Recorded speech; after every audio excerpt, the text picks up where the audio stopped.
All right. All right. Greetings, everyone. Black Serpent Clan, Red Serpent Clan presents Necrocannon discussing Qi-Gong and how to use it on your left-hand path. The usage, the philosophy, the understanding, and how it's appropriate and best suited and utilized on the left-hand path is what he'll elaborate, discuss, and go further in this evening. At the end of his introduction, we take questions. Each person do at least one question or one comment and keep it moving because this room is going to fill up quickly. I see new faces on here, so I know it's going to fill up rather quickly. All right.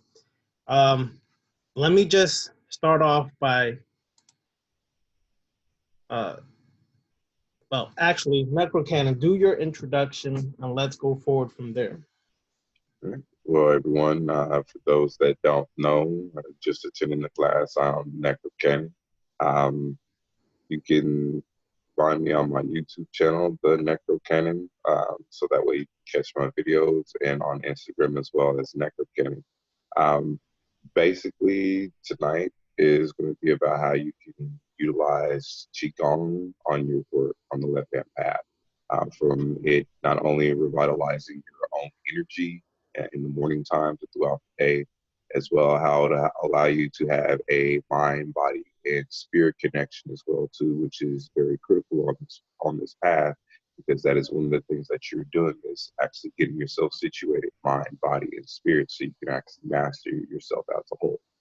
So by using Qigong, it'll allow you to not only assist in manipulating outside energetic forces, but as well your own energetic forces. So you can start taking more control over like the vital organs, breathing, and life. And so we'll be getting really in depth in that tonight. So hopefully there'll be plenty of questions that I can go ahead and answer to assist with.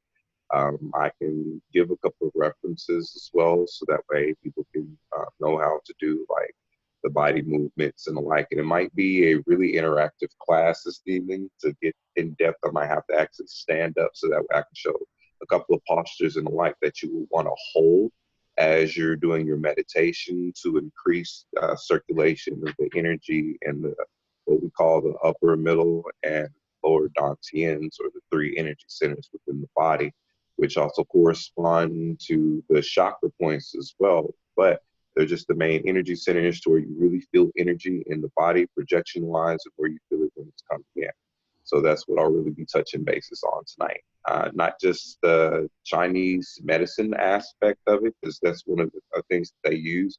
And notice too that the more the Chinese, you're always seeing them, well, Asians in general, they're always doing a form of slow martial arts movements and the like. Notice that they actually have slower aging to them as well too, because they're constantly doing that. And then notice at the age of 70 years old, you see old men flipping around doing everything else because they're constantly applying that to themselves. So by you utilizing this on the left-hand path, it's greatly going to increase not only your work, but it'll also add longevity to you as well too. Excellent. Excellent. All right. So let me just go over this part here. And then I have a couple questions from Necrocannon to get this sparked. Qigong is different than Tai Chi. They seem to be similar, but there is differences. So let me just go over this. Both Qigong and Tai Chi work with the breath, posture, and intention through slow, coordinated movement.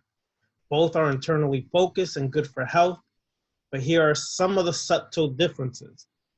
Qigong is the mother of Tai Chi, is an internal Chinese health and longevity exercise. Is practiced as disease prevention by cultivating and balancing Qi. Exercises can be learned in a short space of time. Qi means life force, energy, vitality, and Gong means work, study, discipline. So Qi-Gong is energy work or energy discipline. Discipline yourself on how to work with the energy, which I'm sure Necrocannon is going to connect how this is and can be utilized in vampiric sorcery or magic, okay? Forms, exercises come from many sources that are numerous exercises that exist, can be done seated or standing, moving or still. Exercises can be done singly or repeated several times. Exercises can be put into a sequence, and the sequence can change according to the needs of the person. It's versatile and safe exercise modality suitable for all types of people. Now, Tai Chi, which I'm sure more people are familiar with, is an internal Chinese martial art form. Is an advanced type of Qi-Gong, or I wouldn't say advanced, it's just different type of Qi-Gong. It's practice in defense for, it's practice for defense and health. It's traditionally, it means supreme ultimate fist, referring to the body's internal spiraling force and clarity of mind that comes with years of practice. It's part of Chinese culture. Forms exercises are descended from the 5 traditional families: Chen, Yang, Wu, Wu, and Sun. It's primarily practiced standing, although it can be seated. Utilize the whole body as arms, legs, and upper lower body move in a coordinated flowing manner. Forms exercises are preset, memorized sequence of movements. Is enjoyable and safe exercise modality, suitable for most people, and is very popular worldwide. Now, Necrocannon. Yes. My question to you is, Qi-Gong, is it closely aligned, or does it utilize the philosophy of the Tao? Yes. And what is the Tao? That's the 2-part question. The Tao is a philosophy and system that is used with energy, so that way you can actually function more along the lines of your work.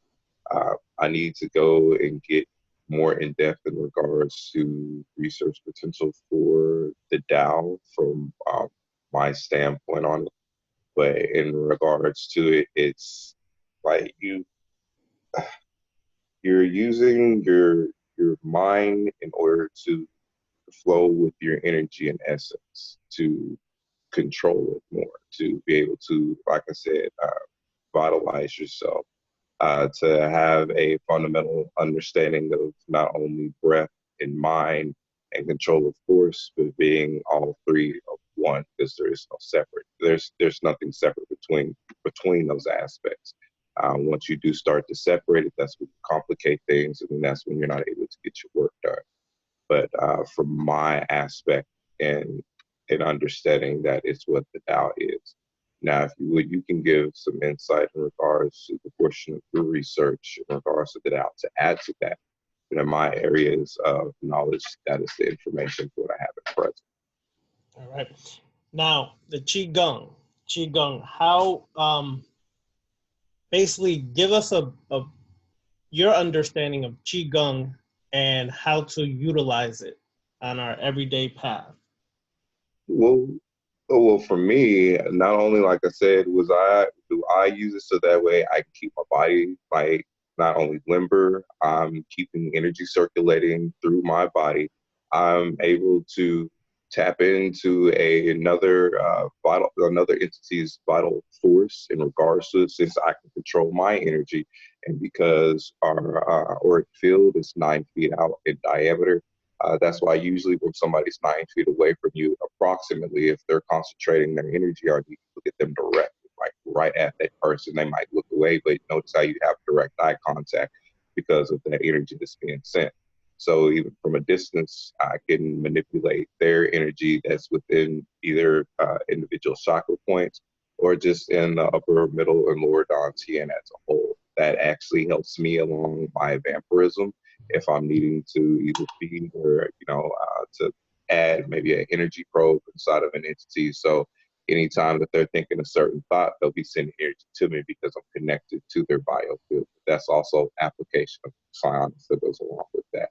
But just to keep my energy going so that way I'm constantly a battery. That's why at times like I get extremely hyper. The people that know me directly notice to where, I can just be talking the one moment, next minute I'll have a large burst of energy.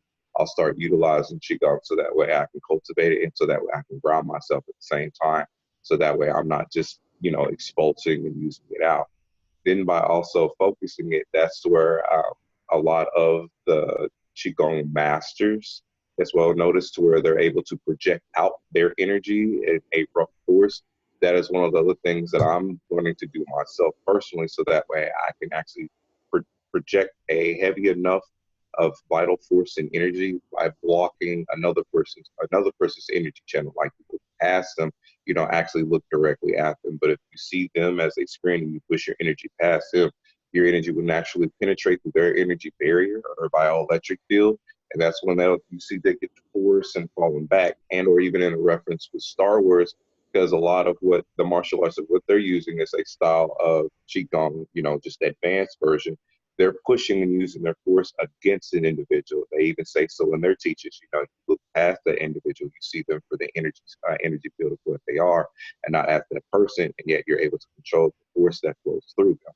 So that's what it means to me, is so that way not only can I gain control over my energy, but if I need to, then I can gain control over another entity's energy.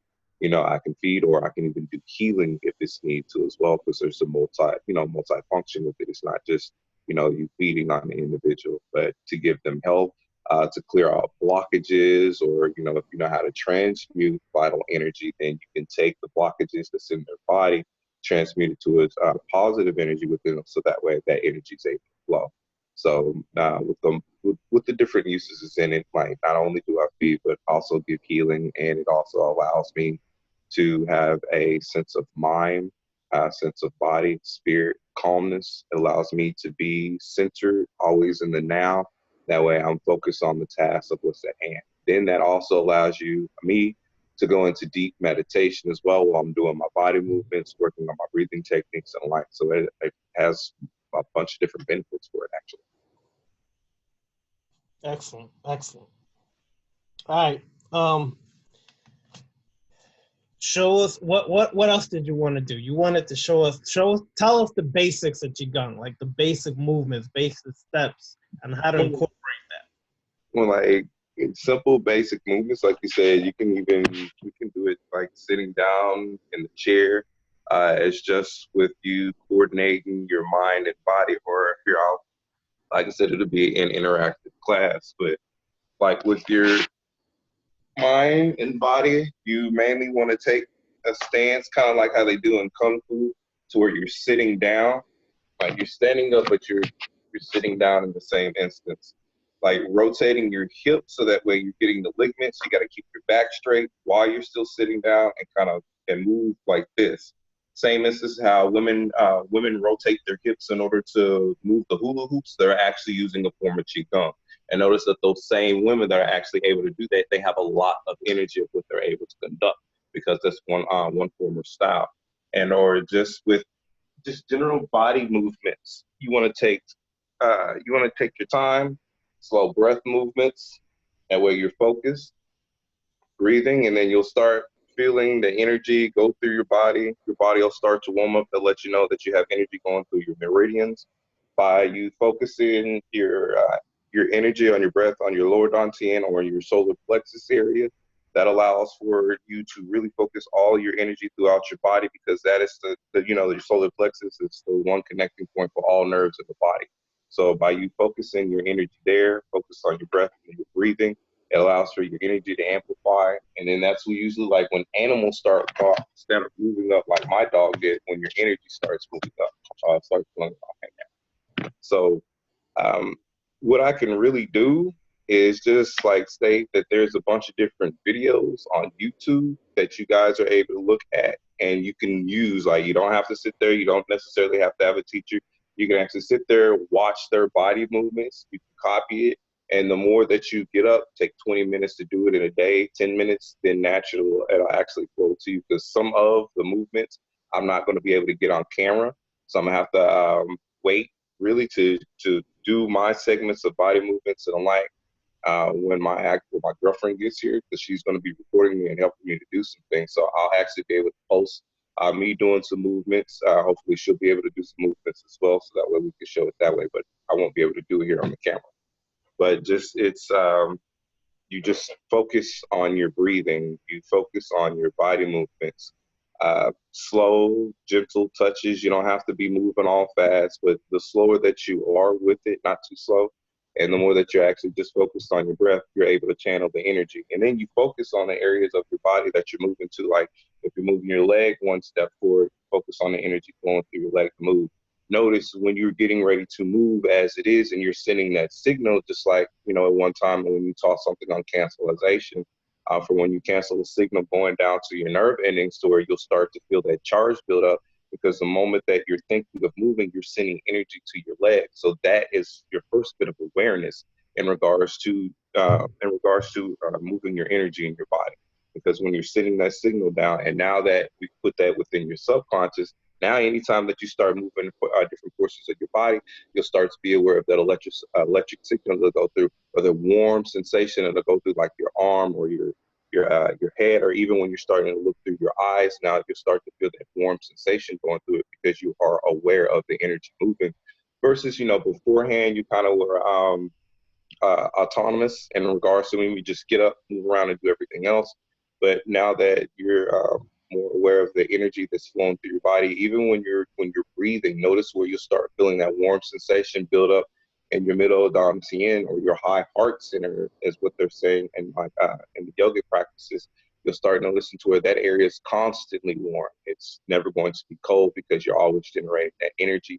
Plus, that's the upper level of the combustion spot from the breathing of your lungs.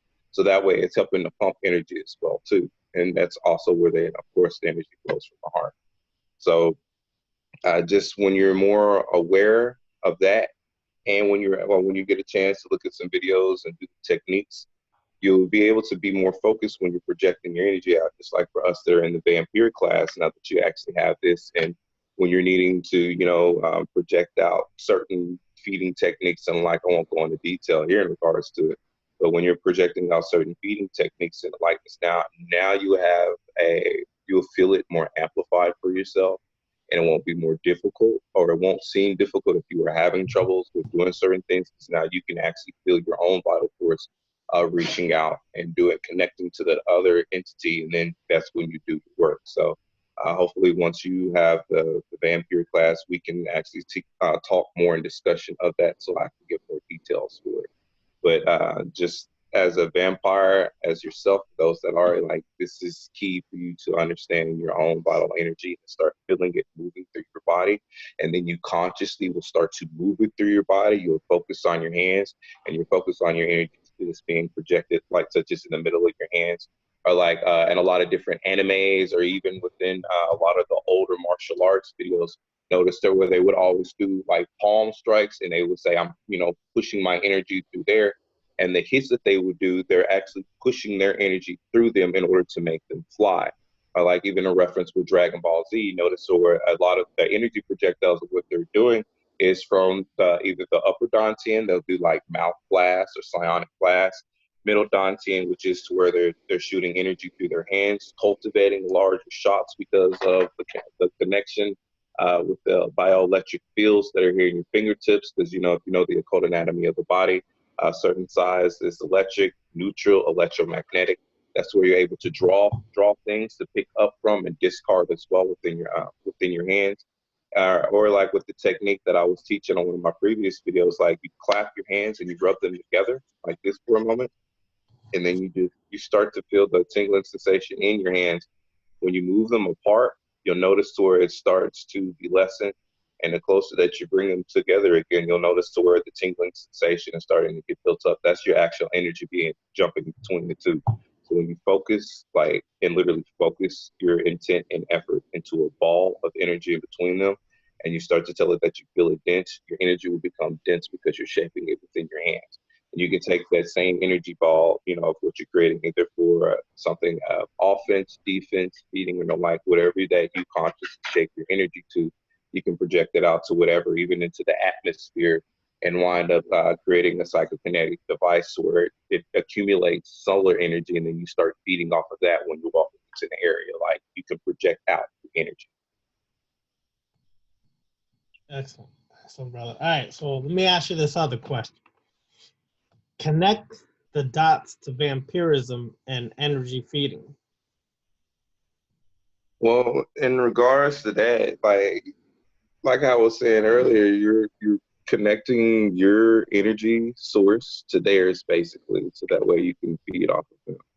And the different areas where you focus on of the body, such as like for if you're doing direct feeding for off of an individual, of course, you want to go directly to the solar plexus, because like I was saying, that's the powerhouse of energy for you.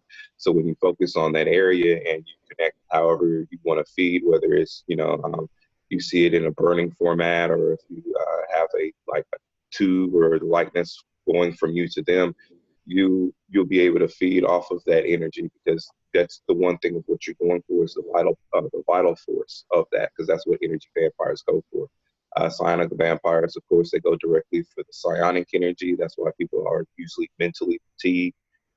But within us, what we do, we go directly for that vital force. So, or like even in previous teachings, in a large group setting, you would focus on the heart chakra, because that's where everybody is at as a group setting. For more advanced techniques, you can connect to both, depending on your level of imagination, so to speak, because you have to use your imagination as well to project that out. But when you're like sensing energy from an individual, or being around them, you can detect, the person's vibrational frequency. If they're in a good mood, if they're charismatic or the like, you're like sensing that energy. In which, when you sense it, you project your consciousness onto them, and then you're able to get that energy. And notice, like, you're all bouncing around, you got the energy now, and you're like, yeah, what's going on? And then that person's drained. If beforehand you might not have noticed that, but when you were actually focused on that person, you were focused on how happy they were, how much energy that they were, you started to drain them when you said that, well, I want that energy too. And then consciously you connected your energy to them. They might have looked at you directly as well too, which for an individual basis gave you your confirmation that you had a direct connect link to that person. So that way you can start drawing energy for them. Because anytime if you're projecting your energy at an individual and they happen to look at you directly, you already got them on a link. So now you're able to do the rest of your work, which is, go ahead and either directly take from the solar plexus, high heart center, or even take from the third eye if you're needing to get that mental energy, if you're wanting, to gain insight to some information alike. But within your energy work, within Qi-Gong, it's vital for you to build up your own energy reservoir. So if you're needing not only to feed, but like to defend yourself from somebody else that might take offense to you feeding on them, you can actually defend yourself that way by projecting up a shield and likeness for you. So. Excellent, brother. Excellent. Is your girl there yet? Because I want to see these movements. Actually, she'll be here. She'll be here on the 31st, and so we actually got her situated for a plane ticket. So I can't wait to have her down here. She's actually doing some things for us right now, so she's listening in, thankfully. So I am glad that she is here. She's very supportive of our work too. So she's going to be a very good addition herself to the Red Serpent clan. So she's really looking forward to it. But she's just getting herself situated. So, but she'll be here pretty soon, and we'll both be doing the movements and the like. And then I'll also be incorporating Tai-Chi as well too, because that's a very, very good for defensive positions. So once you learn, the basis of Qi-Gong, and then you start learning how to strike with when you're using your energy and the like. For combative methods or defensive, it's like good all around. Then you'll start doing like how on my old Instagram videos, you see me like bending all the way over backwards, kind of like I'm bending into a circle, or I'm doing the flamingo, different stretches. It's because of that. So it's really good. Like I really can't stress it enough. Like, you see the amount of energy that I'm being built up, and that's how I was telling you, I get hyper at times. But it's so beneficial. Like even almost at the age of 40 and doing half the stuff what I do to where most people aren't able to do, just from continuously doing that. And you can start it up at any age, and the more that you do it, like it may take a little bit longer for you if you're at a much older age, but I mean it's so easy for you to get into and for you to do, to where after a while you'll notice to where your body is not so stiff. You're able to move much quicker. You're able to breathe much better as well too, because of the work of what you're putting in, because you're building yourself up. You don't necessarily have to go to the gym and pump iron, and you don't start running on treadmills. Like you see how people like really overexert themselves sometimes, like not knocking those individuals that are looking for the physical application in order to build that up. But when you're doing your Qigong and your Tai Chi, you're connecting all three in essence, and then like then not only, like I said, when you start flipping around, depending on how limber you are, you know, your essence with weight, lightness of that, but it's, you once you guys start getting into it, and we can start getting the left R classes going for it, so that way it can be specific movements towards learning how to feed and combat measures. Then that's when it's really going to be good, because that's what I'll focus on, that aspect for the Black Serpent clan. So that way, once you're like actually striking, if you have to strike a person, and when you touch them, you'll drain a portion of their energy from them. Or even if they strike you and you're blocking with it, you'll tell your vital source, or you'll tell, you know, what you're wanting your energy to do. So when they touch you, they're actually directing their energy to you, or even when they're in your energy field, you can take that energy because they're in your energy field. So you'll be able to literally drain them because you already know where to focus on within their body. You already have that aspect and knowledge of energy, the direction of force, how it's electromagnetic. Tap into their energy field, you'll be able to quickly drain them before they can even get to you to knock them down. That's what the other Chinese masters do. They use their direction of force and energy against them when they're using their strikes. So it's to where they just bat it to the side. It's nothing aggressive because they're connected to it and they're able to redirect the flow of the energy. And then the more aggravated or the more irritated a person is, you know, the more angry that a person is, the more direction of force that they have. And so they'll be applying more and more of their energy toward it. Is what they're doing. Masters just simply just push it off to the side, because if you're applying this much force to me, I'm either going to take a portion of it and then redirect it elsewhere. I'm just going to redirect it altogether. So that way, that's where you see the evasive kids, and you know, or them just really overpowering somebody just by literally standing there. And mind you, these are old men too, and you can go to China to this day and see these same old men, 70 and 80 years old, young bucks running up to them, and they're just like doing stuff like this with their finger because they're using their energy. Yep, that's true. All right, bro. So, anything else you want to elaborate on? So I'm out of questions, or you want to just start taking questions? We can just go ahead and start taking questions, so that way we can get things rolling in that manner. Because I don't want to go along and be like a blabbermouth. I just want to answer things specifically, so that way I can give direct information, and then from there I can go ahead and start wind up working on my videos to show like what body movements that will be best utilized for us. Because it's better in that aspect for me to show and explain versus me just talking about it and not having the actual physical application that I'm wanting people to see, so that way that seed can be put in with the subconscious, so when they're doing it, it'll wind up just becoming a secondary habit for them to amplify their own lives. All right, cool. All right, check this out real quick before I start taking questions. I just want to address this because you know people are like these keyboard warriors. So there was a subtle shot at the Black and Red Serpent clan today by someone on Instagram, where they said, "Why are you so interested in becoming a snake when you should be the hawk or the falcon?" Anyways, listen, this just shows you the ignorance of people. They really think we're trying to become a snake. Like, really, people? God damn. All right. The truth. What the black and red represent is the Kundalini, the energy, the Ida and Pingala. The black serpent represents the masculine energy. The red serpent represents the feminine energy. And in the Temple of the Abyss, the Black and Red Serpent clan is those clans that are mastering the masculine and the feminine to the utmost with various different walks or techniques or systems that we can utilize to raise ourselves up higher. So that individual I know is going to be watching this video, so I wanted to address that. Instead of just emailing me or texting me, they want to post a meme. So there it is, okay? Secondly, yeah. Hermes, we're going to start taking questions, so the question you typed in here, just be sure to ask it again, all right?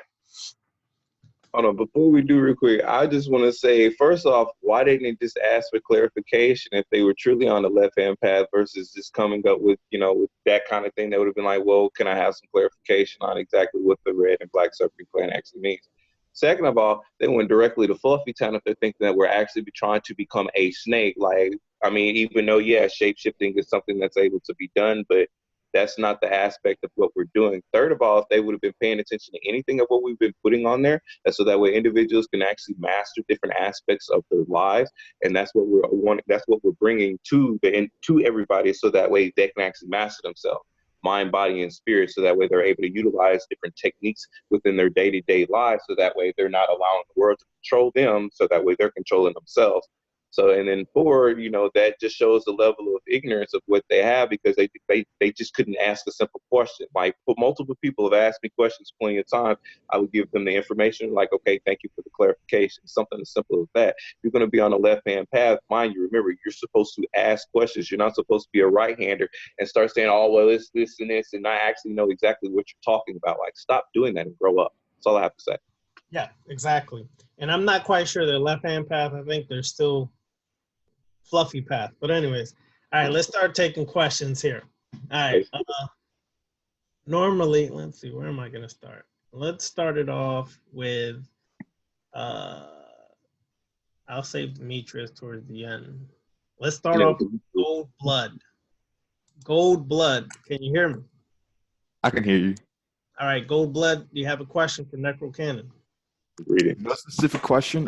Just had something concerning of defense and things of that nature, but he did touch on how Tai Chi can be used for things like that. So I don't really have anything to build off of that. I just wanted to add on when you were saying that taking a lower stance, because I actually have family members that practice Qi-Gong and Tai Chi and stuff like that. And the reason why that low stance is used so much, because think of it like as a pneumatic compressor in a way. Like when you're in a low stance like that, you're building resistance within yourself and like kind of compressing that energy.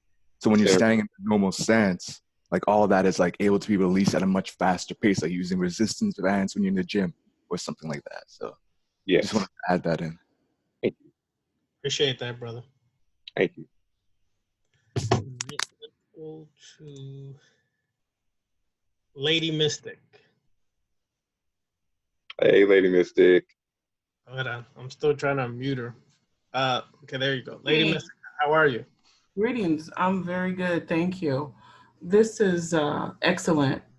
I am just learning about Tai Chi and different martial arts or breathing meditation. So I'm just going to listen and then do more research. Thank you. Most welcome. Thanks for being here. All right, cool. Thank you. Ooh, this thing just jumped. All right, Dawson Carlisle. Dawson Carlisle, you're next. Any questions for? Okay. All right, go ahead, Dawson. Let's see here. My bad. I guess my question would be like when because I've been doing this type of work as far as with energy work, and I noticed that the density, and I had talked to Necrocannon, the density of energy or chi will become a lot stronger within the hands or the palm chakras.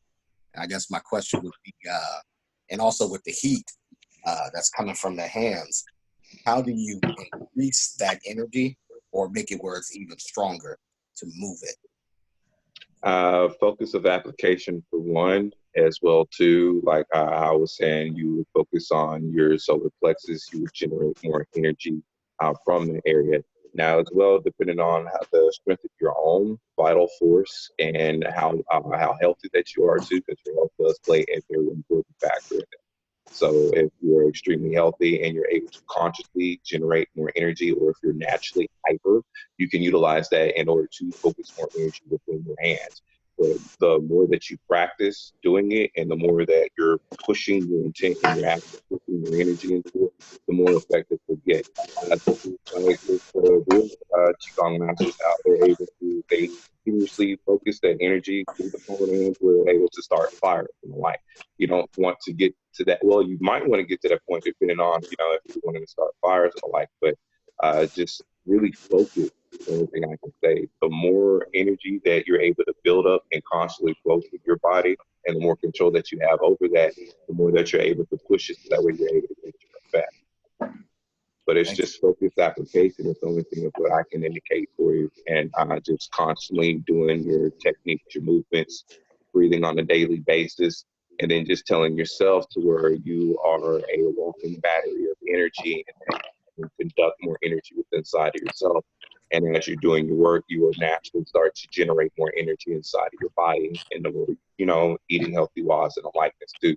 Because remember, what you program yourself to do is what you will actually do for yourself. So if you're programming yourself to generate more energy or bioenergy, however you want to look at it, you program yourself to do that on a day-to-day basis. That's what you're actually going to do. Thank you. Thank you. You're welcome. I appreciate that. All right. Next is, let's go to Venus Love. Venus Love, are you there? Hold on. Venus, are you there? Hello. Hey, how are y'all? Hello, welcome. First of all, I want to say I appreciate what you're doing. I recently just got involved myself. I think it was the book Necromancy I was reading, and they were giving me some techniques, something similar to that. So yeah, I definitely agree. Being conscious of your energy within your body definitely will help you with the different things you're trying to do on your journey. Yes. But I'm cooking in the background, so I'm listening. But I was listening at the same time. Sorry. But speaking off the book of Cyclomancy, yeah, that book right there is very good. It's by Rudolph Young. Correct? Yeah, that's by Rudolph Young. I would tell everybody to go ahead and pick that book up too, because it also helps you not only start to assist master your psionics, but as well your magic. And then it does also talk about you being consciously aware of your energy, you actually sending energy to different regions of your body in order to cause certain changes to different areas, like, you know, 3 taps to the forehead or 3 taps at the back of the skull. So that way you're stimulating different portions of the body. You'll start to feel the energy move to that area and the body starts to tingle. And then that's when you're able to cause, you know, said change to your objective reality from your subjective. So that's one. I'm glad that you picked up on that book. It'll really help you out as well too, especially when you start doing your Qi-Gong and your Tai-Chi. You start utilizing that along with Cyclomancy, you have increased results. It's a good benefit for you. And one other thing I wanted to add, like, since I've been listening to you guys and studying and on my own path, one thing I've been using is my imagination, and also like regards to like Dragon Ball Z and those type of cartoons. Good. So sometimes I find myself like using my finger and directing like energy certain places. And when I'm calm and I'm focused, it actually works. It really does. So also the techniques you're using too, but your imagination has to be on point as well. Yes, I also want to add, I want to say this real quick, and this will also kind of go in depth to the question that was asked me earlier about how you can have more focus on it. Just like you see there on like Goku or any individual on Dragon Ball Z, notice that when Master Roshi was teaching them to tap into their energy source, where they told them to literally focus on their own vital energy and then to amplify it. They notice to where they're able to tap into their energy. The more focus that they have, because they're tapping and they're tapping to a Sith current. Actually, is what they're doing. Because notice the more pissed off they get, the more focused that they are in that aspect, the more powerful that they are. Or even in the reference with Vegeta, notice Vegeta will get mad real quick. Then the next thing you know, or like in the movie when his wife got hit, he was like, "That's my Bulma." He like had a large burst of energy. He was ultimately powered up. He was pissed off in a rage, and he was focused. And like I was saying earlier, notice when you're in that rage, you have energy pumping because you have a directional force of energy. Notice that, you know, your stomach starts to hurt because all that energy is pumping from your solar plexus. When your chest starts getting tight, it's because the breath is tight and you're focused. You know, you're trying to breathe. Your heart is pumping that energy from your heart center is being sent out, so that way you can detect the energy of what's around you. That's the reason why anytime you have an experience, whether it's frightness, happiness, or a surprise, you always get that feeling right there in the middle of your heart center, because that's your signal to send out to you for the waves that are around you. But when they're pissed off and they're focused and they're charging that energy, notice that they're like, I will get stronger, I'm going to get more powerful, and they're just pushing. They're pushing. The more you push, the more you focus like that. Utilize that, because that's what I do for myself. Like when I'm getting angry or when I need energy, I literally see myself as that. I see I see my chi flowing up from me, and mine is just in the form of a black flame. So because I use the black flame in essence for me for my chi. So whenever I'm charging up, you know, my energy is of that, and it's like it gets bigger. I'm able to make it expand outwards. Then I'll even add a little bit of Naruto into it and kind of expand the black flame outwards to where everything around me is burning down in flames within my energy, because it's just an extension of me, because it's truly an extension of my consciousness, or else I wouldn't be right sitting in the middle of what I put around for me as my consciousness. So that helps me to not only expand my energy outside of myself, but also to increase my energy because I'm focused on that. So I just wanted to give you that, and also to add extra to the last question that was asked as well. But use Dragon Ball Z, like use that.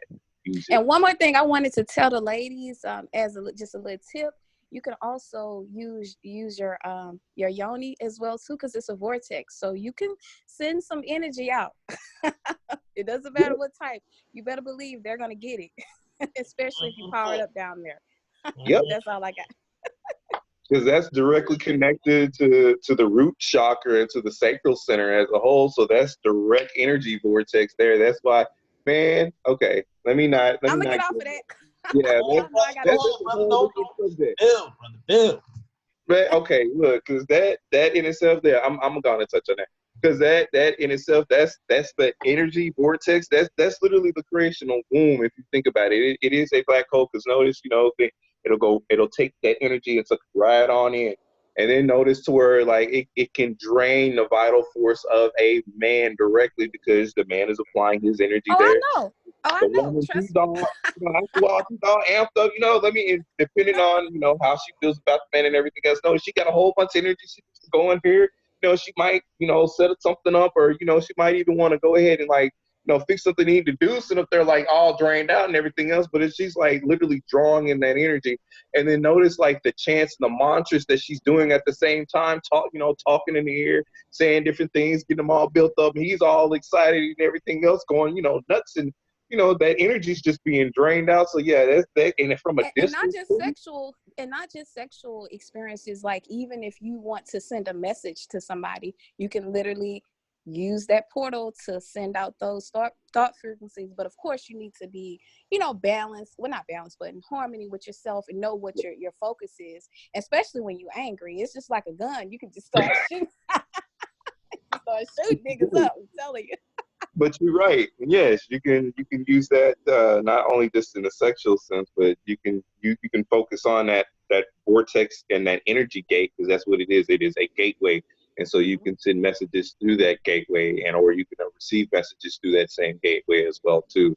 That's why when it comes to individuals that are in a certain business venture of what they do, they're actually some of the most powerful people on the face of this planet, because they have people bend to their will. They have people acting nuts over them. They have people literally like spending thousands of dollars and not even touch the vortex gate, just to be around the vortex gate.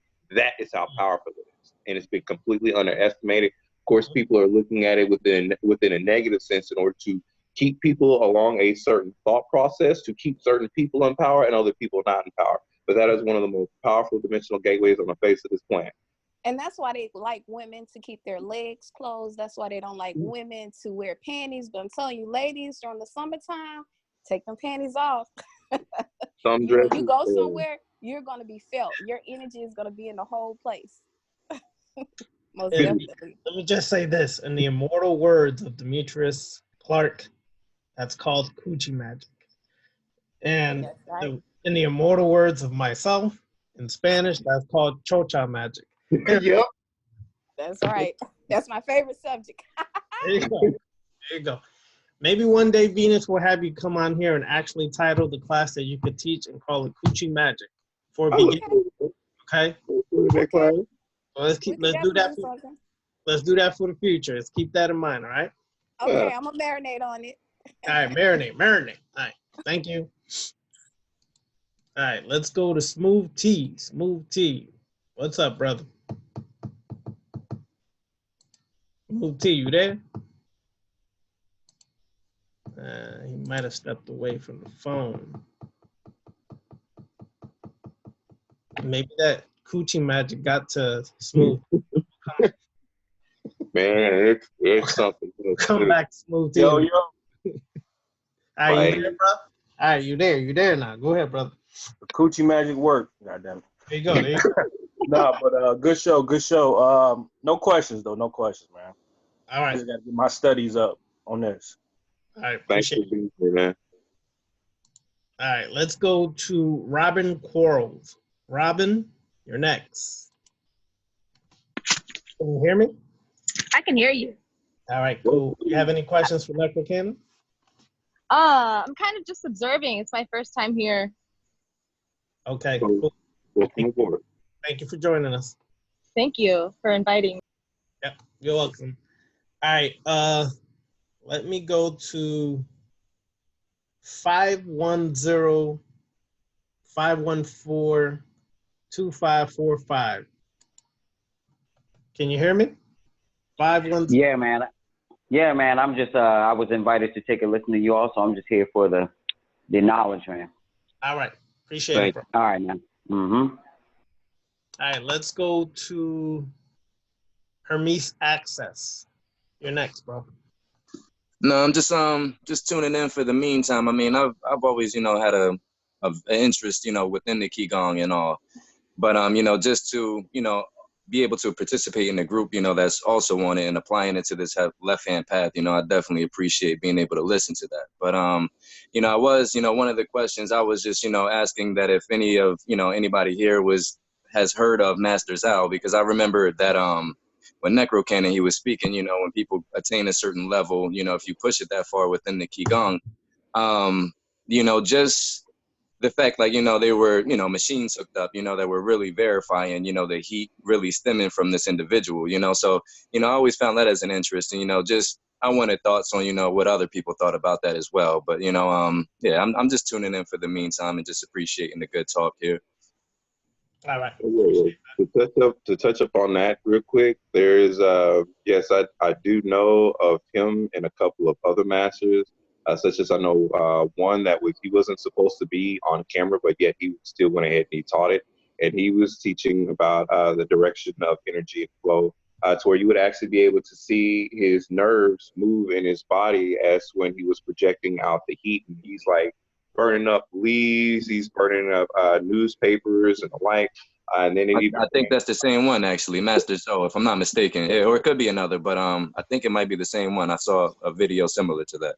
And see, that's what he was also stating with it. He wasn't giving too many details, but just basically like what I was stating about the focus, application, pushing, being understating to where, you know, it is mind, body, and spirit, or like just having the acceptance of everything being as one within yourself.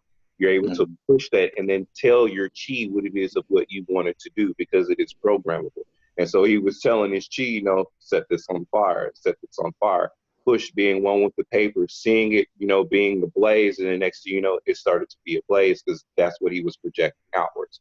And so, yeah, good subject for bringing that up. And I would say for people to look him up on YouTube, so that way you can also get a master's insight. You'll get little snippets of what he has for information that allow you to compile your work. So when you're doing your own techniques and how you're wanting to apply your energy within your work, it'll help you out a lot. So just look that up. And thank you for that. Oh, yeah, not a problem. I appreciate it. I appreciate that, bro. Also, I'm sure people are familiar with Montauk Chia. Go check him out as well. Montauk Chia has buku amount of books, videos, techniques on how to really work with energy and utilize it. Check that out. All right. KG, you are next. What's up, KG? Hello. Hi. I don't have any questions right now. I'm just listening and looking forward to seeing you actually do some moves and learning how to apply it. Okay, awesome. What you working on today, KG? Because I know that usually when you're listening in, you got a project going, or you crafting some jewelry or something today. No, I'm putting together a chart for something I'm studying for. So I had to take a break because my phone was dying. So. Okay, awesome. Well, it's always thankful for you to be listening in. Thank you, Yeah, KG. thankful for the information you guys share. Thank you. Sure. All right, appreciate it. Mario, There Smooth he is. ass Mario chilling. You next, brother. Oh man, I'm just enjoying this. I'm out of town working, but I'm definitely enjoying this. And my sensei, he used to teach us a lot and Denmark, and then he'll rev us up with Salat and Denmark, and then he'll break it down to using Qi-Gong.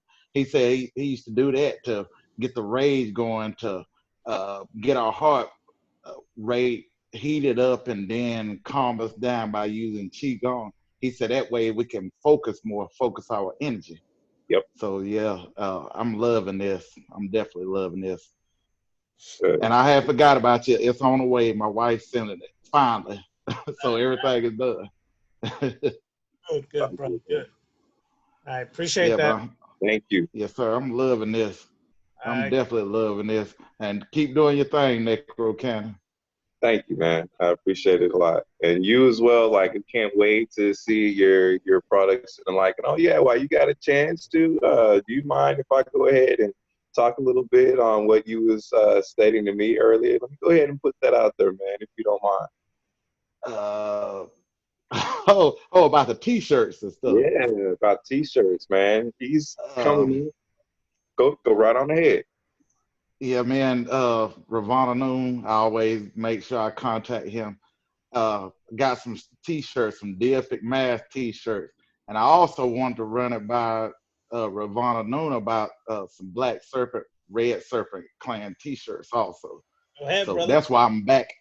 Yes, sir. I'm out of town working because the money is good, and it got me stayed up in an apartment, fully furnished apartment. So hey, I gotta get it. Where they got you at right now, bro? Where they got you at? Man, I'm in Thompsonville. Oh, Never heard of it before. Still in Georgia, but I'm in Thompsonville. yeah. So yeah. Sounds like one of them towns, brother. Yeah. Yes, sir. All But right. yeah, I got a whole bunch of stuff I'm working on. Thank And you. you know me, I always create something. I got something brewing always. My man, for those who don't know, you gotta follow my brother Mario on Instagram under Witchcraft, WHICH Craft KRAFT3. My man had a smart what is it? Smart watch with a turntable on there for all those like myself, true school hip hop heads. My man was on there doing a little scratching with the, so yeah. Oh, that's it right here. I made it. You want to hear something wild? I hooked some wires up to it and connected it to my laptop. My wife was like, "You gonna kill your crazy self?" And I downloaded some some music off YouTube, and I hooked it. She said, "What in the world are you doing?" And then I hooked it up with some tracks, and I pretty much made it all. Like that. That's good. My man's creative, boy. Yes. Check him out, y'all. He got a lot of good stuff. So check him out. All right, Mario. Appreciate it, bro. Thanks, Mario. Appreciate y'all. Well, all right, Duma. You next, brother Duma. What's up, Duma? What's going on, Necrocannon? Doing good, brother. Good to see you. Oh man, I'm just loving this conversation about Qi-Gong. Have you ever heard of the 5 Tibetans? I mean, that's just basic exercises, but say that one more time for me. The 5 Tibetans. No, I actually haven't. Enlighten me. Oh, basically, it's like what Tibetan monks use as a form of exercise for longevity and things like. Oh, okay, yeah. I know what you're talking about now. Yes, that I have heard about. But please continue though within your explanation, if you don't mind, since you did have the floor. Mm-hmm. Which thing, I said, please go ahead and continue with your explanation of what you were going to say because you had the floor. Yeah, it was just the exercises that they use in order to increase their longevity. And I was just thinking about how that ties into the whole thing of energy work with the Qi-Gong and Tai-Chi and things of this nature in order to be at your most optimum best while in this physical form. So that was basically what I wanted to. Okay. Yeah, and to touch on that, like I was saying earlier about the different body movements, and because you're keeping your body young, and you're allowing your energy to keep flowing through your body versus it being stagnant, like how a lot of people, they'll go throughout the day to do their daily stuff, and then they'll just sit there. Or even afterwards, from when they eat, they'll eat and they'll sit there and they're like, ooh, I got the itis and the likeness. You're actually supposed to walk in order to help not only with digestion, but it's going to allow more energy to flow through your body, and then you'll be more healthier you'll be more healthier in the likeness of it too. So like even getting up, doing 20 minutes in the morning time, the moment that you're getting up and you're doing it that way, you're allowing your body to stretch and you're allowing your energy to circulate. And then if you're able to continuously go through it throughout the day, the more energy that you're able to build up in your body, the more limber you are. Then you're like, it helps with the elasticity of the skin too. You know, it keeps it nice and tight, so that way it's not dripping off of you. Because, like, you know, when people get older, their skin and stuff starts to sag because they're starting to lose the elasticity within their skin. But if you're, you know, doing your martial arts or your Qi-Gong or your Tai Chi, or even if you're doing implementations of Kung Fu with it, it's going to keep your body young, and it's going to keep you young because you're having that constant amount of energy to be in flow. And then if you're an energy vampire on top of it, not only are you building up your energy, but you're also adding energy to you from what you're feeding from. So that's definitely going to be keeping you young. You most definitely will be having a strong vital force from that aspect. I mean, just to kind of not tell off on myself, but that's one of the reasons why half the time when I'm able to do certain facial modifications, why I look so young and why I am so young, because of the Qi-Gong that I do, mixing with Tai Chi, and not to also mention the type of feeding that I do as well too. It's going to keep me young, and I will always be looking young from that. That's what's up. So, anything else? That's it. You explained a lot. And I'm just going to keep on listening and learning. Thank you, Dylan. Well, thanks for being here. Thank you. Appreciate it. Nina Franco, you're next. Hey, what's Hey, up? Nina. What's up? Listen, all right, so do you have any postures for protection that you can demonstrate? Postures for protection, do you mean energy-wise protection or for physical, or just so that way I can make sure I'm giving you specific and precise information? I would say physical. Okay, well, like for physical blocking-wise, or like, hold on, I don't even need to actually have to stand up. Well, if somebody's directing like their force at you, kind of like, you know, back in the old karate movies where it's like wash on and wash off, and this is actually one of the body movements that you're able to do for blocking. So if somebody's coming at you, you can naturally block off their attack just with your body movements like this, vice versa. And then you also learn to block up, block down, be aggressive with yourself, and with like, I'll have to plan it now. Even like with each step that you're taking backwards and you're moving your arms back, so you always have that blocking sequence. You can always block up, you can always block down. You always have your other arm face the other direction, so that way you have able to block up, block down, or vice versa. So this is a very good defensive technique for you, or even if they're like projecting at you and you're able to move yourself to the side, especially with the man, you can hit him underneath his you can hit him underneath his armpit, because if as long as you're striking this area here, you can wind up shutting arm down. You can shut that arm down. Same thing within a certain pelvic region. If you're in a certain area there, you can actually shut that leg down. So you can not only block their attack, but actually strike them at the same instance to where they won't be able to use that arm. You can give them a warning, or in the same instance, if you're blocking that attack, you can still be able to block and strike at the neck at the exact same time, so that way you're hitting it with the Adam's apple. So you always want to take your stance like this. So like I was saying, if they were attacked, you can block, attack. You'll hit them right there in the neck. It'll close off the wind. Then, of course, you go for other key points in the body to shut down arms and legs, and then you're free to do whatever you want to them at that point in time because they can't move. Good. Okay. Well, thank you for that. I appreciate it. You're more than welcome. Thank you, Nina. Yeah. All right, JR the Starseer. What's up, JR? Can you hear me? Yep, we can hear you. I had a question on all these techniques that you're teaching. Can one lay down and cross his legs like in the position, that the lotus position, and lay down these techniques? Hold on, I can barely hear you on my end. What I was saying is, is it correct for one to lay down and do these techniques? You can do it sitting down, standing up. It doesn't matter actually. It's just you're focusing on that certain portion of your body and you're moving, you're breathing in order to build energy up. So that's why you can be sitting down in your chair and you can just be doing the arm movements like I was showing earlier, like you're doing this. Just by doing this, you're working on your middle dantian, which you have your energy there in your high heart center. And notice when you're breathing and when you're moving your arms, you start to feel the energy go from your arms. You start to feel it in your chest, and then you'll start directing your breath. Then when you actually are pushing your energy, you're consciously applying it to your arms. And when you're moving it, that's when and if you're sensitive to seeing vibrations and energy, you can see your energy start to move when you're barely looking past your arms, but just with certain movements like this. So you can be sitting down in a lotus position, doing your arm movements and the like. That's even when, you've seen on certain, not only martial arts movies, but certain masters are able to sit down in lotus position.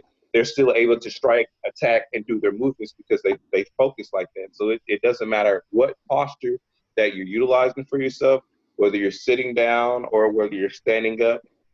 Lying down, I don't know necessarily in regards to that, because what I would do if I'm laying down, I'll start implementing yoga. That's what I'll start doing if I'm actually laying down. But sitting down wise, it's easy for you. Standing up as well is a little bit better because you're able to move, and then you can actually focus your energy on your lower dantian, which is your trunk and the seat. So, or yeah, like Yotsumitsu from Tekken, like how he was able to sit down in that position and he was able to strike using his sword, hop around, and you're able to move that way because you're able to control your force. And then actually sitting in the lotus position, you are centered, so you're grounded as well too, so it'll help you out. But I mainly do mine while I'm standing up because I'm always implementing Tai Chi with my Qi-Gong for body movements, and because power assault for self-defense and for offense. And then that's when might start using either Kung Fu, or you can actually use applications of Qi-Gong with the Keto, which Keto is an old style defensive stance for against samurais from their attacking techniques, where you're able to quickly take them down. So you can use your energy to override another individual and quickly take them down and power them down as well too. So you can use Qi-Gong with any form of martial arts that you use because you're using the energy work. Because remember, Qi is energy, Gong is work. So that's all it is you work on your energy. Right on. Thank you, brother. Thank y'all. You're welcome. Appreciate that. All right. Amar Ahmed, you're next. Hey. Good, are you? I had a quick question. So I know you were talking about like projecting the energy. Is that the same as like curating like an entity to do that for you? Or like using your imagination or like a thought form? Could you like clarify? Okay. that? Well, in regards to it, well, first of all thoughts take form, so everything is a thought form. I just want to make sure that that's clear. Even with your intent of you connecting the two, you going someplace or anything else, everything is a thought form. Now, if you're using a thought form as an entity in order to go out to cultivate energy from somebody's biofield, that's something completely different. That's you taking your psionic energy and you're grafting and creating a servitor for yourself. You're applying your energy to it. You're giving it a program to go out and go feed. That's different from you actually focusing on your own energy field being projected towards another individual. You're attaching your biofield to that person to draw forth energy. And so I want to make sure that's the difference between the two. You can create a servitor to go out to feed, you know, to go hunt and then bring that energy back to you, and or to have a link to you directly in order to, when it's feeding from whatever said source, that energy can be filtered through your construct, so that way, you know, whatever negative frequency or emotions can be stuck within that construct, so you're getting the good energy being sent to you as a filtering technique versus the direct connection that you would have, because then you have to program your energy to filter out certain vibrational frequencies and the like as you're programming it. So, because over time, when you say, well, this is the type of energy that I need to feed off of, this is what I want, you're programming the style, you're programming it to that format, then you project it outwards, and that's the energy that you'll get back. That way you'll know the difference between the separation between those two functions. Okay, yeah, that clarifies it. Thank you. You're welcome. Appreciate that more. All right. Brother Asar Gidi, what's up, brother? What's good, bro? What's good? Yeah, speak up. You got any questions? Oh, yeah. For anybody who doesn't know, or if you do, if you used to listen to the Awakening Universal Mind show, this is Brother Asar Gidi on the phone right now, if you remember from back then. All right, go ahead, brother. Questions, comments, add-ons? I like where the show is going, you know, pretty much, you know, the core of Qi-Gong practice is just, you know, tapping into your own, you know, energy and things like that. The thing that I love about Qi-Gong is that, you know, it applies to real life. And what I mean by that is, you know, the spiritual is physical as well. You know, it's not separate, you know, you know, and it grounds you. You know, one of the things that, you know, most people don't understand about a warrior or a martial artist is that you have to be the greatest martial artists are the ones who are grounded. You know, they're grounded. They know how to ground their energy. You know, they know how to control their, you know, body muscles and things like that. They know how to relax, things like that. You know, so I think, you know, a lot of things that was said, you know, ties into a lot of great things as far as Qi-Gong. I don't know much, I said, on the Tai Chi side. I know a little bit, but not much on the Tai Chi, man. But, they're similar, but not exactly the same, but they're similar. All right, so what you're saying, Asar Gidi, is that you need, in order to really benefit and walk this path, you have to be grounded. You can't put on a spacesuit with a cape on your back, fly around, and think that you're super spiritual. Is that what you're saying, brother? Yep. Exactly, because the truth about what people consider the occult, the truth of the matter is, you know, it's a chemical experience. You know, it's not something that's foreign and in the sky and some other dimension. You know, when you have quote unquote spiritual experiences, there are chemical responses in your body, you know, and based upon how your chi is flowing or your ki, that says everything on what spiritual experiences you will have, you know. I appreciate it. Somebody was gonna say something? Nope. But yeah, that's pretty much it. You know, bro, we've been into a lot of shit over the years. You know, did the the whole spaced out thing and did all that crazy shit. But it's like what you learn at the end of the day is like all the shit is literally inside of you. And I'm not saying that as a cliche. You know, anything like when you're on a spiritual path, you're not gaining anything. You're literally just tapping into what's already there. You know, what you're not aware of. That's right. But that's all I wanted to say. All right, brother. Appreciate that. Thank you. Brother Asar is 100% correct. The reason we started this Black and Red Serpent clan is because foundation is key to your work, period. If you don't have a foundation, if you don't have a certain path to walk, meaning that foundation is solid, then you can easily get lost, okay? Get lost in the fever of disconnecting yourself from this situation you're living in and get lost in another world that you want to live in, meaning basic grounding techniques, proper breathing, right? Proper exercise, proper diet, proper thoughts. Things of that nature are basic and necessary in any path that you're walking, more so on the left-hand path. Because what happens on this path is people tend to space the fuck out, all right? And what I mean by that is instead of realizing that you embody the energy of Kali, they literally start to space out, think they're Kali. See, that's the problem right there, because now you're disconnecting yourself from yourself and trying to lose yourself in the mask that is only worn for you to embody and incorporate that energy, to become one with it, to realize you've always been Kali, you've always been Set, you've always been all of these archetypes that have been passed down to us.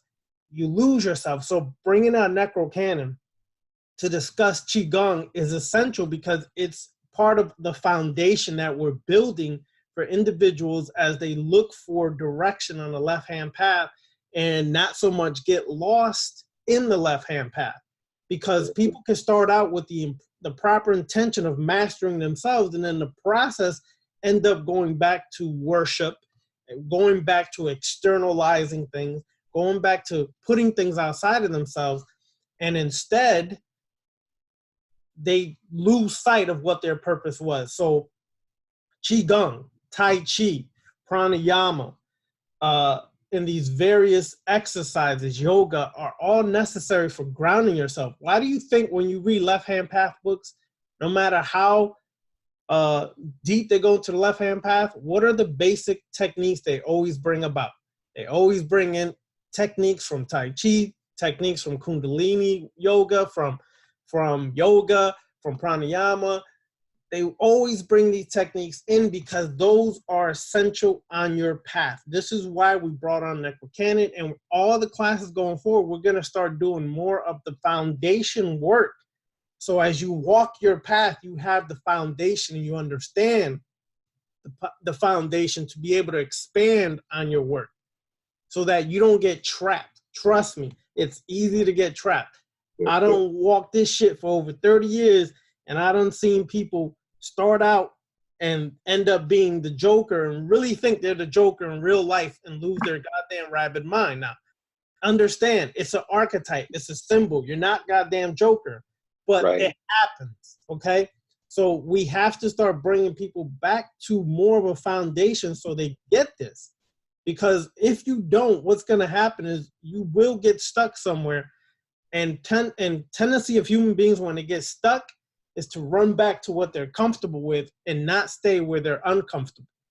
Yep. So just wanted to, add on to what Brother Sargiti said. So let me see.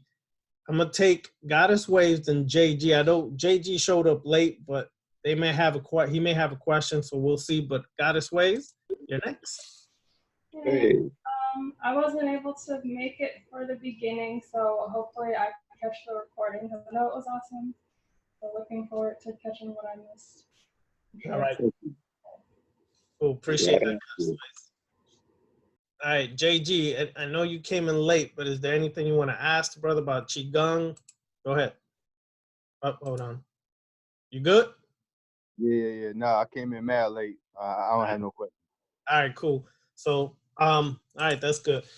Necrocannon, anything else you want to add on? I just also wanted to touch bases on making sure that you're grounded and centered within this reality as a whole. Like, don't go to Spookville. Don't put on the fluffy suit and go to Fluffy Town. Like, understand, like how you were saying that conscious, the conscious emanation that is Kali, that is Set, that is Lilith. Like all of those are conscious manifestations of thought and energy that people have literally generated amongst themselves.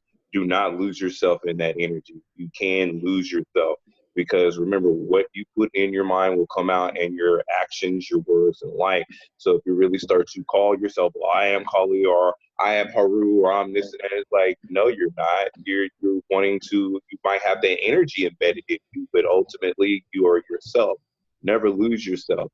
Even the essence with me, like one aspect of myself is the great devourer, but you don't see me running around like how he was saying earlier with the helmet on and doing all this extra stuff. No, because I'm grounded within my reality. I understand that the devouring aspect of me is to devour any weaknesses that I have, or any weaknesses that I'm facing, or anything that I feel like I have to really is a major dependency for me. That's the weakness that I need to devour, and that I need to turn into a strength. So in that aspect, that's where I say that I am the great devouring force, and or even in regards to my enemies, I will devour them in essence, because they're coming against me. So I'm going to have to devour them. I will take or whatever I feel like is a strength from them, I'll take it and I'll assimilate. Anything that's a weakness, I'll go ahead and I'll destroy it.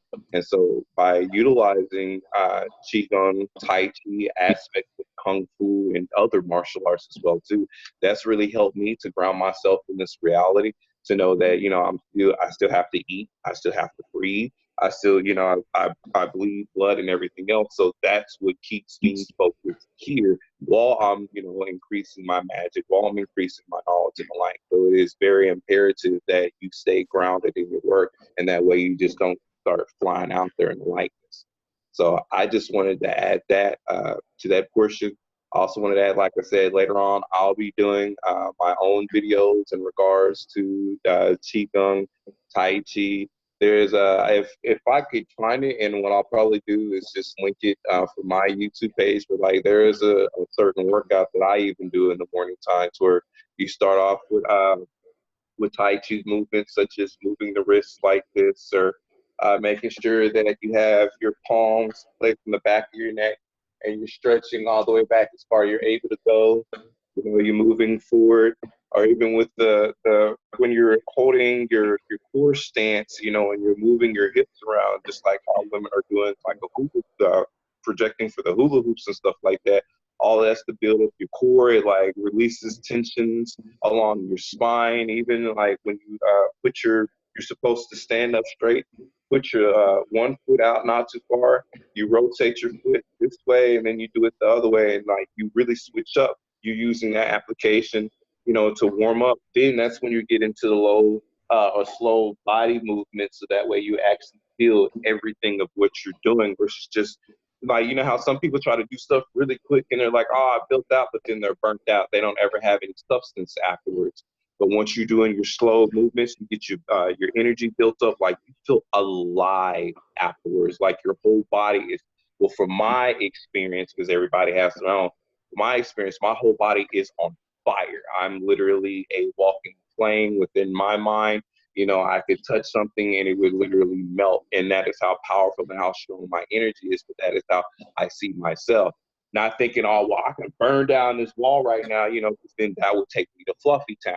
But knowing that I built up my energy in my body, I can feel it now. I can direct my energy to where I need to. And also knowing that scientifically proven fact, everything around you has a auric field, no matter what it is. Even this has an auric field, and it has a certain level of consciousness. It has a consciousness in order to have something filled up in it, in order to hold it until it's being taken out. So this is what this consciousness is. This is what that conscious application is, and that's what level of intelligence that this item has. That scientific fact, the scientific knowledge, and also knowing that it was created from psionic energy. It was taken from the mind. The different elements from the earth, clay, and everything else was taken to form it, to give it its programming, which is to nourish the body, which is or drinking water or the likeness, to hold whatever contents, liquid or the likeness inside of it as well.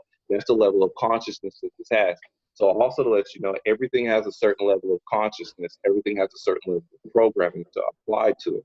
So that's what will keep you grounded and keep you from going to Spooky Town or Spookville, as like, Brother Beniti and other individuals say, I like saying Fluffy Town, period. But just knowing that will keep you grounded, so that way you won't be trailing off, because ultimately you're still going to have to come right back to this, period. And that's all I have to add to that. All right, appreciate that, brother. All right, so it looks like we took everybody. So let me make a couple announcements before we let Necrocannon give his closing statements and contact information. All right, so next week will be the reunification of myself and Brother Beniti. We will be finally reunited doing a show together next week here on Zoom at 7 p.m. So put the word out. Let everybody know that the brothers from TalkShoe.com are going to be together. Hopefully we could get Asar Gidi to join us and give a couple comments. But I don't know. I'm gonna have to check the brother, because he be tripping. We forgot about Demetrius. Yeah. So we'll be here next week. If you want, send an invite. If you want to invite, my email, darkcultist99@outlook.com, or the new email, theblackserpentclan@gmail.com. So either darkcultist99@outlook.com or theblackserpentclan@gmail.com. All right. Send me an email. I'll send you an invite. That'll be next week. He's going to be talking and promoting on his show soon and on his channel.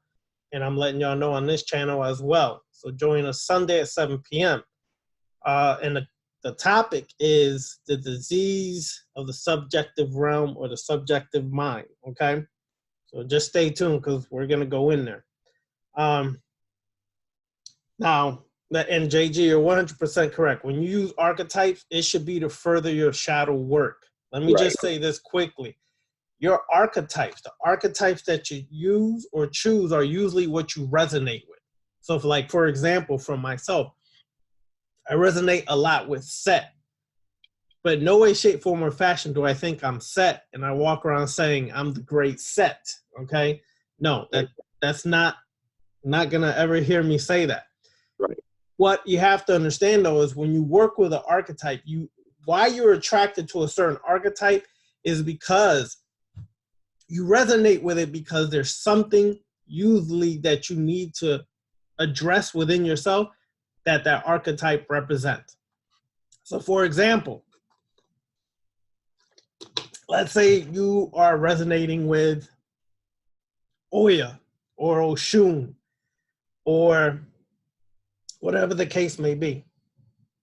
Hold on, give me a second, because now I got this drip. Goddamn, Demetrius, I gotta stop talking to you, man. You got me dripping over here. Anyways, that shit just came out of nowhere. But anyways, that happens sometimes. So, where was I at? All right, so, yeah, where the hell was that? Okay, so if you're working with, let's say, Oshun, a lot of people get it twisted and they say, Oshun loves me or Oya loves me, because that's why she connected with me, because I'm like her and she's like me. No, sorry. Usually why they come, that archetype and how we perceive them coming to us, is because you're lacking in what they represent. So in other words, Oshun may be the goddess of love, seduction, but there's other various paths that she represents as well.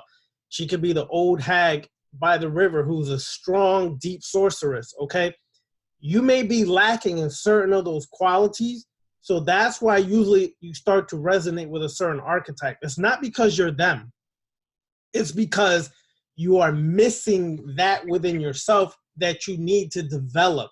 So, like, for example, with myself, Set represents the isolated consciousness, but he also represents rage, also represents destruction, also represents the part that people forget the most, represents transformation, because through the storm and the rage causes the transformation. So if I'm working or resonating with Set, it's because there's something in me I must transform and change to represent a greater version of myself, to master parts of myself that Set is representing and allowing me, by the symbolism, by the frequency vibration coming from Set in the, let's say, the statue, the symbolism, is resonating and tapping into my subconscious mind, to tap into what is missing from myself. I'm not going to trip that out. And tomorrow, you guys are not going to see me on here holding the sword, the curved sword of Set and the staff. I'm tripping if I start to do that. Check me, someone call me and say, yo, you tripping, son, all right? Because that's not gonna happen. What it will mean is that you should see a change in my vibration, my aura. You should see a change because I've actually attacked the parts of myself through the power of Set, what it represents, to transform myself. That is the essence of what working with archetypes is on a left-hand path, which we call wearing the deific mask. Actually putting the deific mask on, and when you do that, you view the world from the eyes of what it would be like to be that archetype. You start to see the world from within yourself shift. It starts to shift, and you actually start to understand what it means to have an isolated consciousness. You start to understand what it means to be in the eye of the storm, like Set represents the eye in the storm. The storm is around you, but the eye is still calm. Understand that fact. You could see what looks like rage or anger coming from a master, let's say. If you've ever encountered a real master, you will know that they have what looks like outer anger, but inside they're calm as hell. They're peaceful and calm. You understand? Well, kind of a peace, but it's a different kind of peace, all right? But you will understand at that very moment, oh shit, I get this. I get why you can't be the storm itself. You have to be the one directing it. Necrocannon, go ahead and add on, because this drip's killing me. God damn. Yeah, just like in reference when I'm, people will see Kali on my page because I utilize Kali in essence for like when I invoke her essences so that way I can destroy some qualities about me.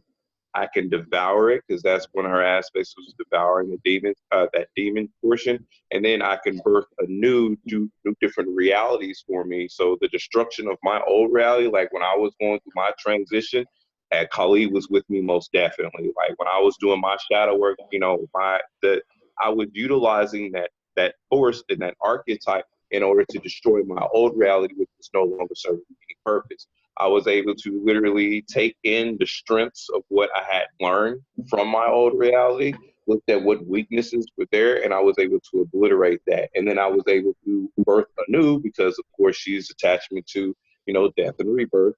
I was able to form a new reality for myself. Or even in the same instance of utilizing Set and being the eye in the storm. When there's destruction that's happening, there is that change. And then notice to her, after even as an example, once that storm goes through, all trees and stuff are knocked over, there's complete destruction and everything else. What happens afterwards? The notation of rebirth, things being rebuilt, things being changed up, things being remembered from the last bit of experience, so that way things are set up differently now. Now things are being built up to have different measures, so that way the next time that storm comes through, things are done differently and still built up more. So that's what you're supposed to use those archetypes for, is to help you, not for you to get lost in that sauce. Or, like same thing instance with me. If you ever see me, walking around with something on and I'm going right there, like literally like hit me upside the head with something because I'm taking it too far. And then I'm like those other people that are playing on the conscious level, trying to play with individuals saying, oh, I'm this person and that, but it's like, you still living in your mama's basement. You're still not man enough to take care of your business. You're still mooching off of this. You still don't even have, you're not making enough money in order to suffice for your own place. You don't have this, you don't have that. So how can you claim to be this entity or this type when that entity and that type had their shit mastered, period, visible and within the spiritual entity, the exact same thing? No, that's not happening. You're one to portray yourself as that image, but that is not what that is not who you are. You should use that entity in order to get your life correct, so that way you can get stuff changed up. Whether it be like Set, Kali, whether like even if you're utilizing Lady Death in an instance, because of that death and that rebirth that will come to you, so that way you can understand, okay, this portion of you, this needs to die, this needs to change most definitely, so that way you can have this better thing come on. You're not learning, you're going to keep going through that same experience, and then that's when you put yourself through dementia, because like they said, if you're doing the exact same things over and over again and you're not seeing any cause to change, that's how you're inducing yourself to insanity. So naturally you're going to have to cause that change. So it's the same instance. You know, you've got to use those archetypes and have that understanding that I'm utilizing this so that way I can get this task and this objective done. After you get that task and that objective done, then you're able to move on. True enough, that energy type might come back to you so that way you can resonate with something that's going on in your life, because that's what it is. It's symbolic of things, of what is going on in your life that you need to change, that this energy type is there to assist you with.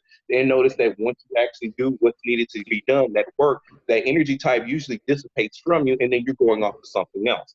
That's the whole reason why I came into your reality in the first place, so that way it can help you along your lesson, so that way you're able to move forward. If you don't gain that lesson, then of course you're gonna keep doing the same thing. That's like you beat your head up against the wall until it's bloody, thinking that you busted down the wall, but it's not. Not until you learn, you know, okay, I'm tired of hitting my head up against the wall. How about I move around this way? That's when that energy will change for you. It's the same likeness of it. So that's why, like, we will always say, you know, make sure that you are being grounded. Do not get lost in it. Don't be like how you see them other screwballs out there, you know, saying that who they are and they're really not. And then they have to utilize that in order to, and I'm going to tell you exactly what they're doing. They're using a form of mesmerism in order to play upon the subconscious regions of the mind, because they know that's what people are they're migrating to, because it's something of what they like and what they're attributed to. Some people naturally want to actually have that knowledge and that know-how, but they're utilizing that in order to like make money or to trick individuals.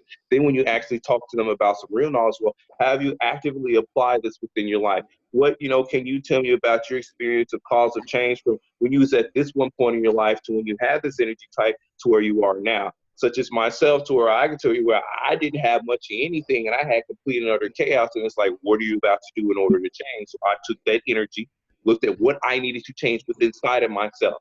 Once I made those changes inside of myself, that's when my life actually changed. That's when a whole bunch of different doors and opportunities opened up. And I was like, okay, this is the pathway of what I need to walk down.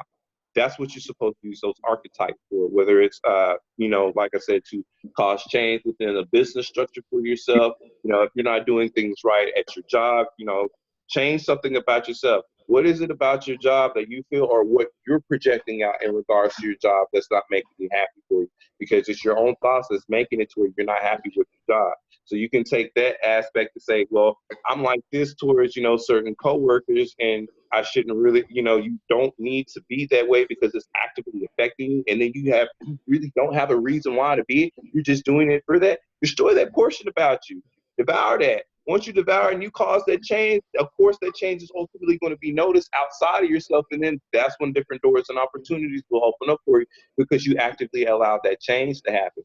And so that's all I can say on that is use those archetypes to cause a significant change. Do not get caught up in it. Do not go to Fluffy Town in regards to yourself, because then that's when you're going to make yourself look like a fool and nobody's going to want to listen to you.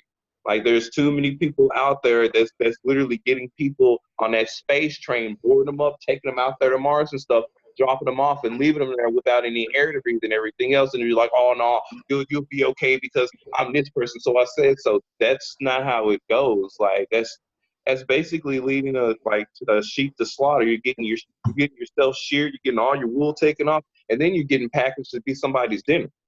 That's what you're doing. All right, so, perfect, brother. Appreciate that. Welcome.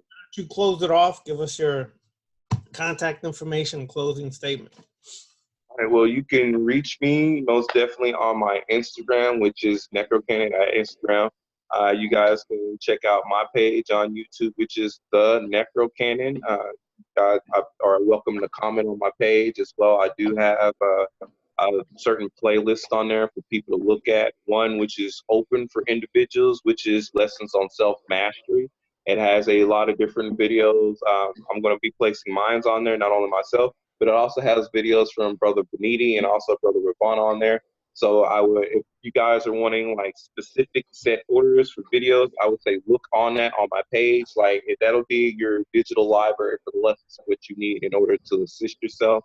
I will be wind up making myself a Facebook page pretty soon called the Necrocannon, so that way you guys are able to reach out to me as well too.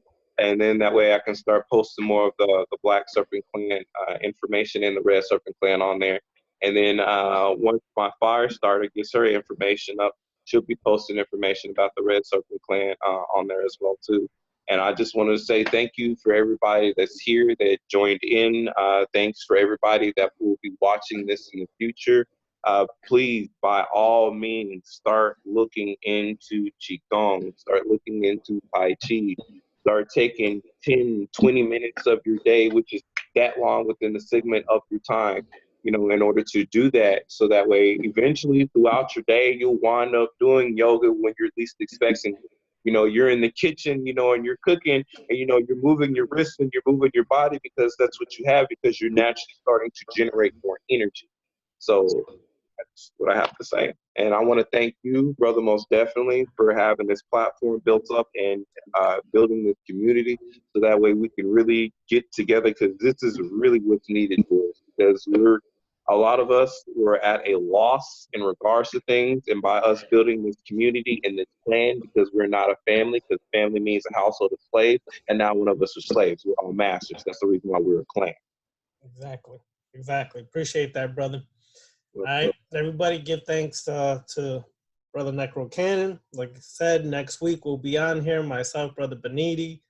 I'm trying to get Sargiti to come out from the closet again. Hopefully he shows up, so the old triad of the Awakening Universal Minds talk show will be together. I'm going to get him to come. Trust my words. I'm going to get his ass to come on the show too. So we'll be here next week, 7 p.m. Eastern Time. Hit me up at darkcultist99@outlook.com, or the new email for the Black Serpent Clan @gmail.com. All right. Thank you for showing up. Dark blessings.